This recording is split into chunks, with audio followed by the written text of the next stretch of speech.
தோழர்களுக்கு புரட்சிகர சர்வதேச மே தின வாழ்த்துக்கள். இந்த மே தினத்திலே உலகமானது ஒரு பயங்கரமான போக்கிலே போய்கொண்டிருக்கின்றது. பல இடங்களில் யுத்தங்கள் வெடித்திருக்கின்றது. யுத்தம் வெடிப்பதற்கான அச்சுறுத்தல்களும் இருக்கின்றது. இந்தியா பாகிஸ்தான் மீது யுத்தம் தொடுப்பதாக அச்சுறுத்திக் கொண்டிருக்கின்றது. பாலஸ்தீன தேசத்திலே ஒரு இன அழிப்பு இன்று வரைக்கும் நடந்து கொண்டிருக்கின்றது. ரஷ்ய யுக்ரைன் யுத்தம் உக்கிரமடைந்து கொண்டிருக்கின்றது. அதே போன்று இதுவரை காலமும் நமது நாடுகளை பொருளாதார ரீதியாகவும் அரசியல் ரீதியாகவும் ஒடுக்கி வந்த அமெரிக்க நாடு இன்று ட்ரம்பின் தலைமைத்துவத்தின் கீழ் சீனாவுடன் ஒரு வர்த்தக போரை ஆரம்பித்து இருக்கின்றது. அதே போன்று உலகமானது வெப்பம் அடைந்து கொண்டே செல்கின்றது. பூகோள வெப்பம் அதிகரித்துக் கொண்டே போகின்றது. காலநிலை மாற்றங்கள் உக்கிரமடைந்து கொண்டே போகின்றது.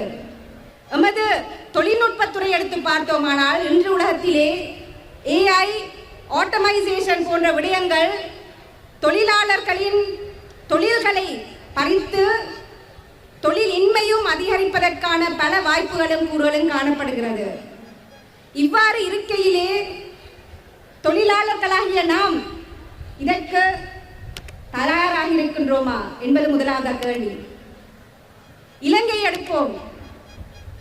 இலங்கையிலே 2019ஆம் ஆண்டு கோவிட் பிரச்சனை வந்த பின்பு அதன் பின்பு தொடர்ச்சியாக பொருளாதார நெருக்கடியில் நாங்கள் இருந்தோம். பின்பு எமது நாடானது வங்குரோந்த நாடாக மாற்றப்பட்டது. எமது சமூகத்தின் உயர்தட்டுகளில் இருப்போர், அரசியல் வணிக உயர்தட்டுகளில் இருப்போர் கூறினார்கள், இந்த வங்குரோந்த நிலைமையில் இருந்து எமது நாட்டை நாங்கள் காப்பாற்ற வேண்டுமானால் IMF-இடம் செல்ல வேண்டும் என்று கூறி எம்மை IMF-இடம் கொண்டு சேர்த்தார்கள். IMF என்ன செய்தது? நமது நாட்டிலே காணப்படுகின்ற முழு கடன் பிரச்சனையுமே நமது உழைக்கும் மக்களின் தோள்கள் மீது போட்டுவிட்டு நமது நாட்டை வங்குரோந்தாக்கிய சமூக பொருளாதார அரசியல் உயர்தட்டுகளில் இருப்பவர்களை பாதுகாத்து விட்டு எமது தோள்களில் மாத்திரமே இந்த கடன் பளு வந்திருக்கின்றது. அதற்கு எதிராக நாங்கள் என்ன செய்கின்றோம்? இன்று நமது அடிப்படை சம்பளமானது 21,000.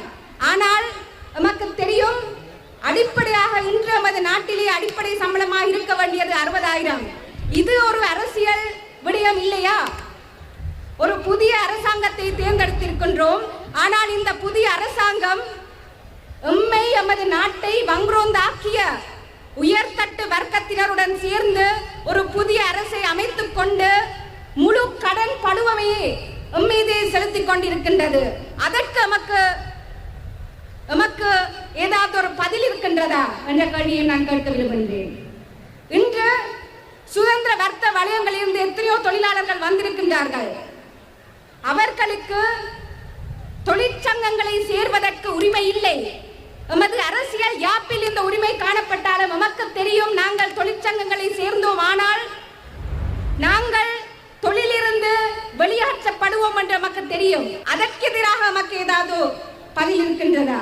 உலகத்திலும் இலங்கையிலும் காணப்படுகின்ற பிரச்சனைகள் தொழிலாளர்களின் தோள்கள் மீது சுமத்தப்பட்டுக் கொண்டிருக்கிற இந்த பிரச்சனைகளுக்கு நாங்கள் முடிவு காண வேண்டுமானால், அதற்கு எதிராக போராட வேண்டுமானால் நமக்கு இருக்கின்ற ஒரே ஒரு உத்தரவு, நாங்கள் அதற்கு எதிராக தொழிலாளர்களாக, கடற்தொழிலாளர்களாக, விவசாயிகளாக ஒன்று சேர்ந்து ஒரு தொழிலாளர், ஒரு உழைக்கும் மக்களின் இயக்கத்தை உருவாக்க வேண்டும் என்பது மாத்திரமே நமக்கு இருக்கின்ற ஒரே பதில் என்பதை நான் இங்கு கூறிக்கொள்ள விரும்புகின்றேன். எனவே அதற்காக இந்த மே தினம் 2025ஆம் ஆண்டு மே தினம் அன்று நாங்கள் இவ்வாறான ஒரு இயக்கத்தை உருவாக்குவோம் என்பதற்காக நாங்கள் போராடுவோம். தொழிலாளர்களின் போராட்டத்திற்கு வெற்றி என்று கூறிக்கொண்டு, comrades, I want to say something, a summary of what I said in Tamil, in English. We are living in very dangerous times. India is Afghanistan. There is a genocide happening in Palestine. The war between Russia and Ukraine keeps intensifying, and the imperialist United States, which have been controlling the world nations, today is led by Trump, who has started a trade war between the United States and China.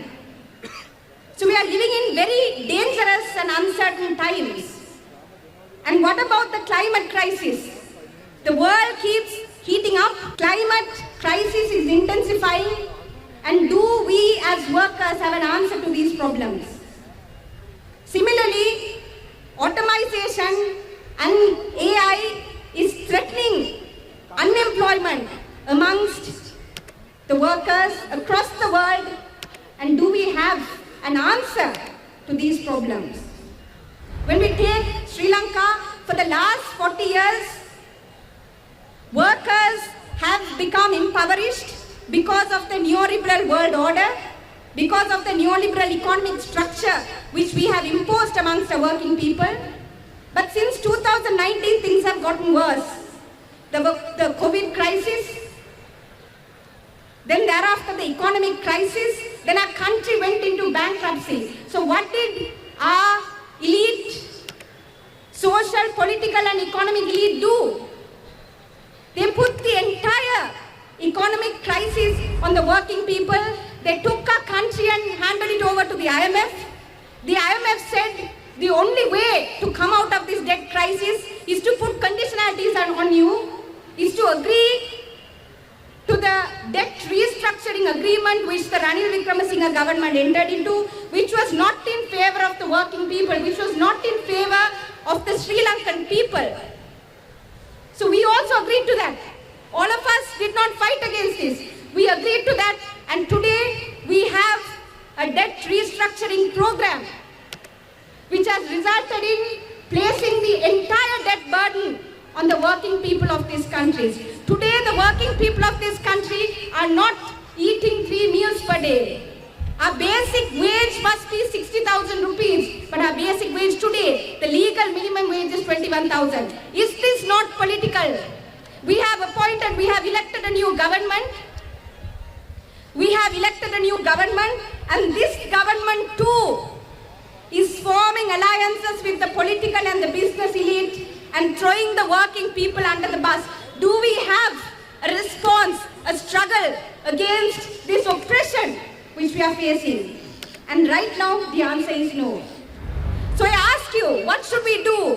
What should we do as working people of Sri Lanka? There is only one answer to this question, and we have been saying this day in and day out. There is only one answer to this question. We have to organize. We have to join trade unions. The comrades from the free trade zones, when they join trade unions, they are dismissed from work. They are dismissed from work. So we need to fight for this right. We need to join trade unions. We need to join cooperatives. We need to organize together with farmers and together with fishers as a united working people's front, as an international working people's front. If we have to oppose, if we have to fight against this oppression which has come upon us. So that is what I ask of you on this May Day.